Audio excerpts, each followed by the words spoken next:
In our top story tonight, it was a close call for a landscaper on the Melvin Evans Highway. Please check out these exclusive pictures as the landscaper was driving a lawnmower as a speeding vehicle lost control and struck the riding lawnmower. Now we believe that he will survive those injuries, and you can see from our exclusive pictures that a woman came to the landscaper's aid.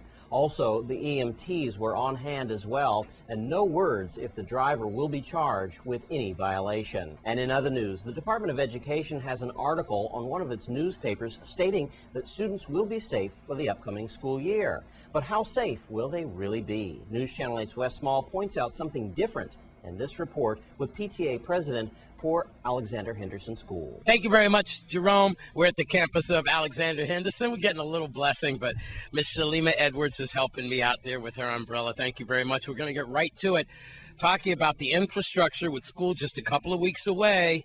I don't know why we wait to the last minute, but it is happening. While we talk, the camera's going to pan around, and we do have Asplund here, at least with the bush and the trees. That's good news. And the guys, well, they were on a little siesta, but looks like they're going to go back inside.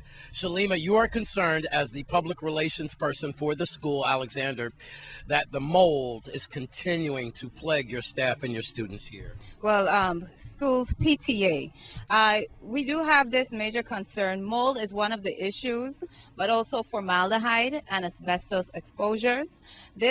These concerns were brought to the Commissioner of Education's attention since February 2011 by our PTA President, Anna Peterson, and I appreciate what she has done for the parents as well as the teachers. However, she did not receive any response from the Commissioner to address these issues.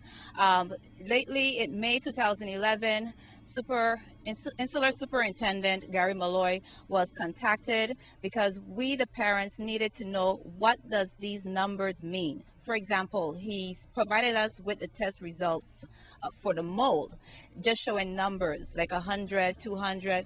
What are we supposed to understand with these numbers? So request for him to provide that information was done since May 2011. School ended, no response from him either. Now, as you said, school is going to open in a few weeks. Have these problems been addressed? Have the department tested for formaldehyde exposure, asbestos exposure? There were several areas inside of the school shows a lot of cracks. Have these floors been abated as the environmental company recommended that the Department of Education do? Also, the mold situation. Several times, if you look on top of the roof, if you could see, there's problems with the roof. Leaks constantly. They would put some coating on top of it.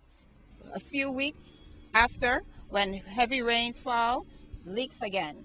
This causes mold. The ceiling tile swells up, and children who are very asthmatic, they get attacks. So here we are again. You know, we're under the drizzle right now, but when rain falls, are we guaranteed that the mold problem is going to be fixed? That's the big question, and the concern, especially parents, clearly, if those officials do not care for your children, you are the ones who's supposed to care for your children. Do not put your children in harm's way. You need to contact the Commissioner of Education, Laverne Terry, as well as Insular Superintendent Gary Malloy, requesting for those results, confirmation that school is ready for your children. If not, do not send them into that school. All right, we'll give you another update before school, that's for sure. For now, we're going to let this big truck come through.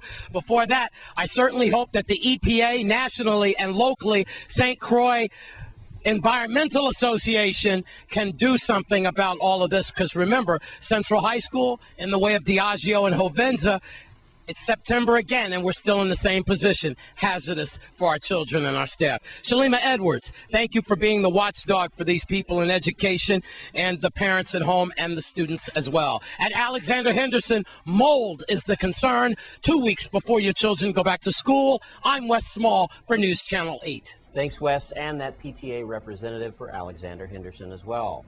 A Golden Grove prisoner was arrested recently. Here's Kishma Harrigan, media assistant for the Virgin Islands Police Department. Police on St. Croix arrested 26-year-old Emmett Bramble and charged him with possession of a controlled substance with intent to distribute. Bramble is an inmate at the Golden Grove Adult Correctional Facility where he was arrested just after 5 p.m. Friday, August 12. Police said he had 48 small plastic bags of marijuana as well as 2 digital scales in his possession. According to St. Croix Police Chief Christopher Howell, the Bureau of Corrections officers contacted VIPD officers after finding Bramble with the drugs during a routine search at the prison.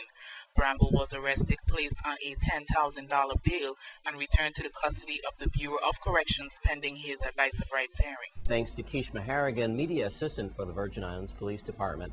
And a quick note before we close this section of the news by VI Stand Up. There will be another LEAC protest to take place this Friday at Pueblo in Golden Rock. The protesters will meet at 3:30, and then they will march to the government house to confront officials about the deadly LEAC. That note brought to you by VI Stand Up. And when we come back from this break, your Caribbean Report plus more. Stay with us.